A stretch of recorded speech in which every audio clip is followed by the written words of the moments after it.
KITV4 News and CivilBeat.com present the Honolulu Mayoral Debate.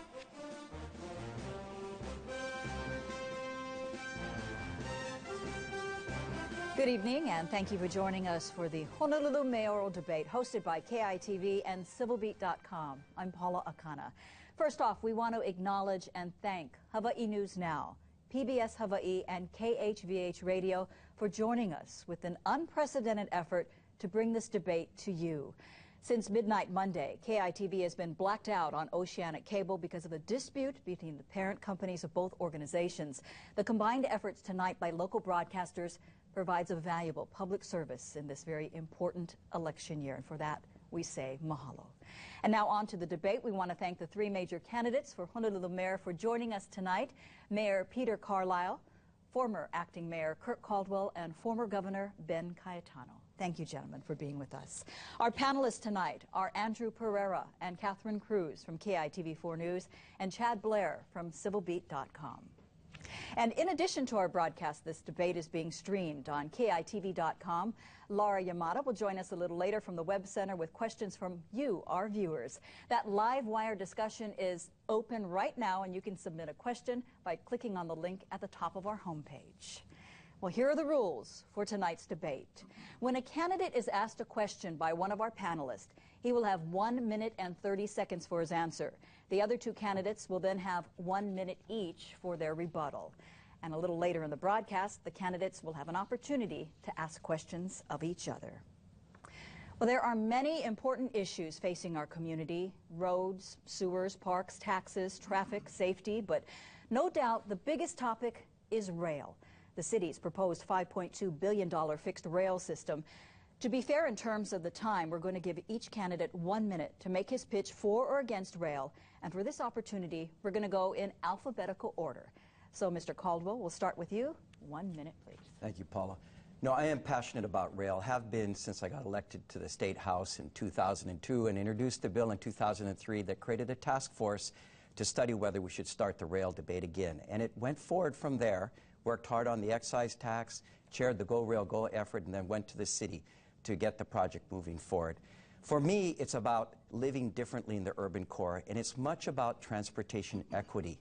It's giving people a choice to get out of their cars, particularly for the people and the folks who live out on the Ewa Plain, who are in traffic 3 to 4 hours every day, and giving them a choice to get into work faster and getting home so they can be with their families, so they don't rip their families apart. In addition, it is about redeveloping our urban core, where we can live closer to work and closer to home around transit stations. This is called transit-oriented development. It can remake our city, so it can recreate neighborhoods that once existed, like my hometown of Waipahu, where we can get to know our neighbors again. That's why I'm passionate about rail. All right, thank you very much, Mr. Caldwell. And now, Mr. Carlisle. During this administration, the Carlisle administration, the environmental impact statement was approved. President Obama and the Senate Appropriations Committee approved $250 million in next year's budget for Honolulu's rail project. The letter of no prejudice allowed advanced construction. Last week, letter of no prejudice allowed precast yard construction. And if you go out there and you look on the Ewa Plains, you're going to see it growing. You're going to see it growing, and you're going to see it getting ready to be used. It's been a long time coming. It's taken 40 years to get here. And yet now, we are in a position where we can push it all the way to the end.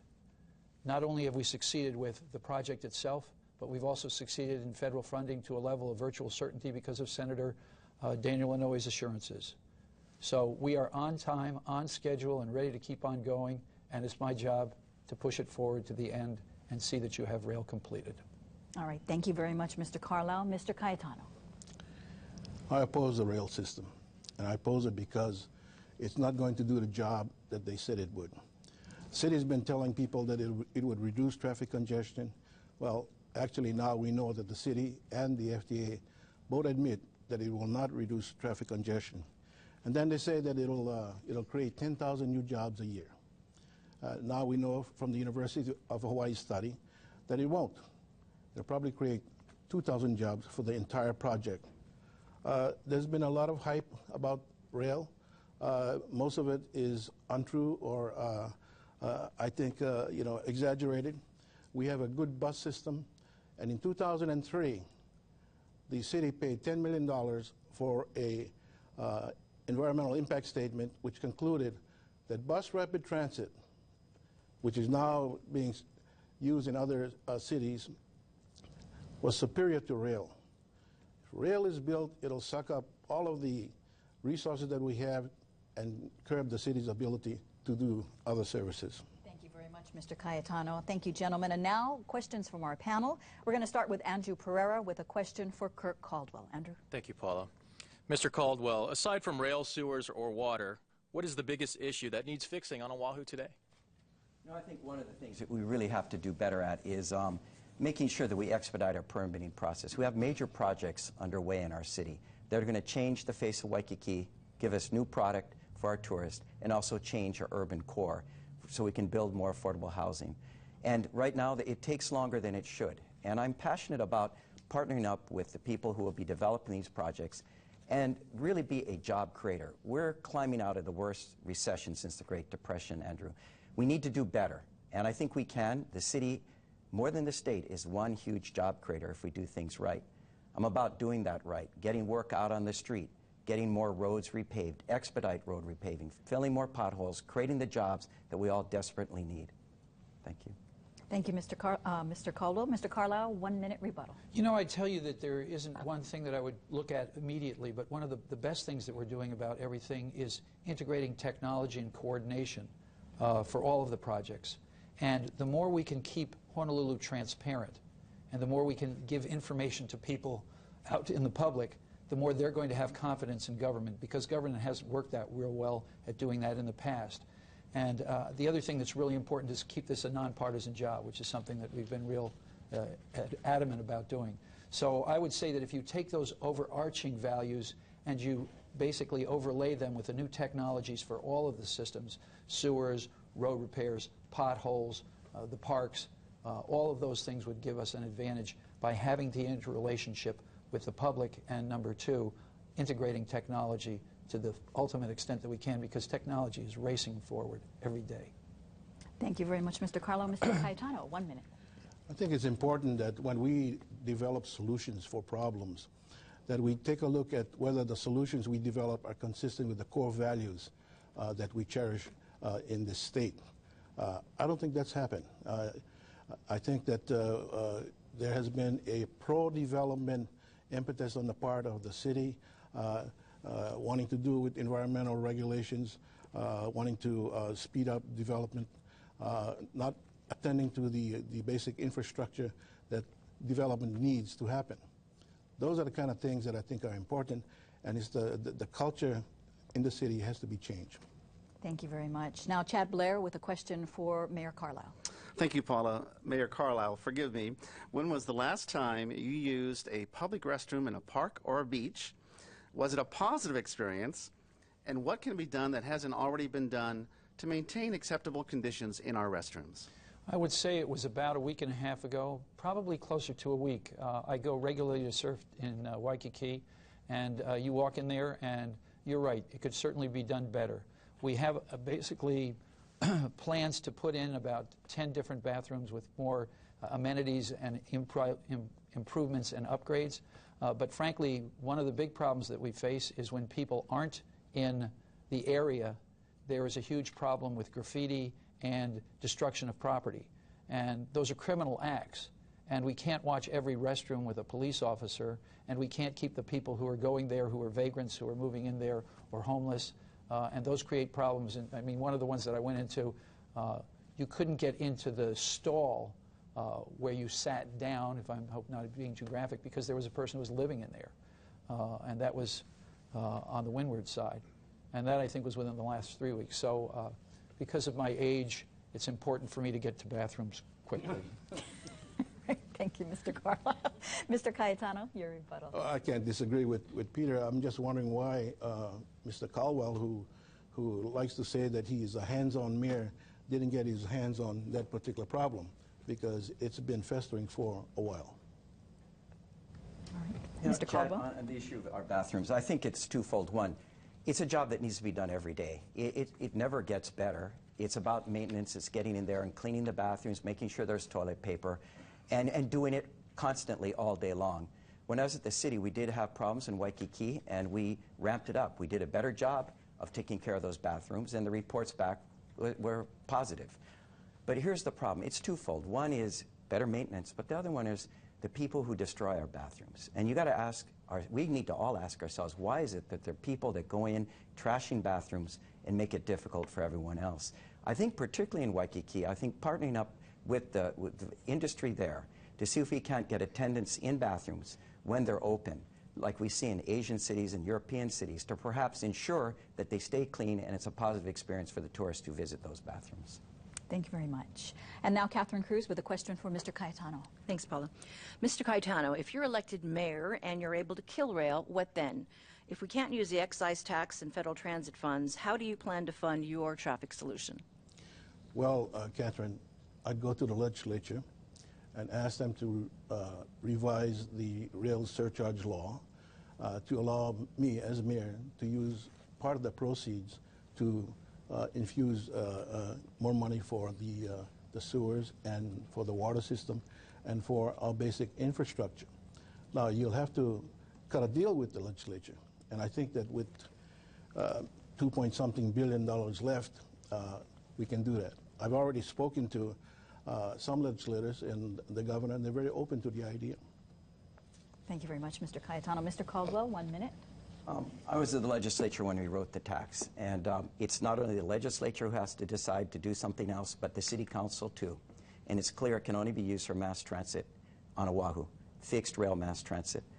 I don't believe the legislature is going to cut any deal allowing a new mayor to take the money to do something else. They will take the money and do something else. And what I'm hearing here is that perhaps Ben is in favor of continuing a tax for other kinds of services, which was not the intent for this particular excise tax. So that's very troubling. In addition, the bulk of the money, if he kills rail, will be used up settling lawsuits, paying for out-of-pocket costs. You're basically burning $500, $600 to $800 million. It's a total waste. It would be sad to see that happen. That's our tax dollars going to waste. Thank you very much, Mr. Caldwell. Mr. Carlisle. There's a real question whether we're at the point where it can be stopped. And the reason for that is because of the voters adopting the Honolulu Area Rapid Transit Authority, HART. And the purpose of that was essentially put into the law with the expressed desire to see that politics were taken out of the authority for rapid transit. Therefore, they are in a position right now to be able to expend the funds, to follow the charter, and do what is required by law. If Mr. Cayetano decides that he wants to get in the way of that, then he's going to have to violate his oath. He's going to have to ignore the city charter, and those things can't be tolerated either legally or professionally. So it's a real serious question whether he can stop it. And if he could, then the first thing he can do for all of us is rip up a check for $1.55 billion. And I hope that that's not going to be allowed at all, plain and simple. Thank you very much. Now we're going to go back to Catherine Cruz with a question for Kirk Caldwell. That's right. Now, Mr. Caldwell, you've garnered strong support, union support, including endorsements from the UPW, HGA, police, and firefighters. How will you get the best deal for taxpayers in contract negotiations with these unions, considering your close relationship with them? You know, I think the public sector employees want what everyone else wants. They want city services that are delivered well and on time and don't cost too much. And so I'm going to approach this in a way where there is the balance. I'm going to ensure that, one, every penny that we collect from the taxpayers is spent properly and correctly, and we get the best value for our dollar. At the same time, I'm going to make sure that those who deliver those services, that make sure that our sewer works, to make sure that our water comes on, to make sure that our grass in our parks is cut, and most importantly, make sure that we remain the safest big city in America. And that means that our police officers, our firefighters, our ambulance drivers, EMS personnel, and lifeguards are paid properly with the benefits, equipment, and training to do the job they need to do. I will find the balance. That is my style. I'm hands-on. I work as a team. I look at all sides and work to a common ground. And that's what I'll do in negotiations on labor. I did that when I was at the city as the managing director, negotiating contracts, and I'll do it again if I'm lucky enough to return to the city. Thank you very much, Mr. Caldwell. Mr. Carlisle, 1 minute rebuttal. You won't. And the problem is going to be essentially that you have to have somebody who is in a managerial position act like a manager and be a manager and also be a leader, which is even more important. And that means that you know perfectly well that the negotiations between management and labor are going to involve benefits and other OPEB, as well as health plans, and future benefits as well as current benefits. The only way you're going to be able to do your job as a leader and a manager in this regard is to make absolutely certain that you continue to have that mantle on you when you're going into the discussions and the debate. The previous wisdom had it so that you would always cave into the public workers and the police and the fire, and then ultimately you would automatically get elected because of their power. That no longer exists as a paradigm, and as a matter of fact, it's better for the taxpayers in general that city employees are not getting unreasonable benefits like 21 days off, 21 days of vacation, 13 days of that, and all of that extra time off. Thank you very much, Mr. Carlisle. Mr. Cayetano, 1 minute. I agree with Peter. Kirk has been endorsed by the unions because they know that he will go along with what they want. What's really important, I learned from my time as governor, is that you have to do some civil service reforms. We did some. The legislature came in and took it away. That will not come without hard bargaining. And so far, I haven't seen that in Kirk. He basically goes along to get along. Thank you very much. We have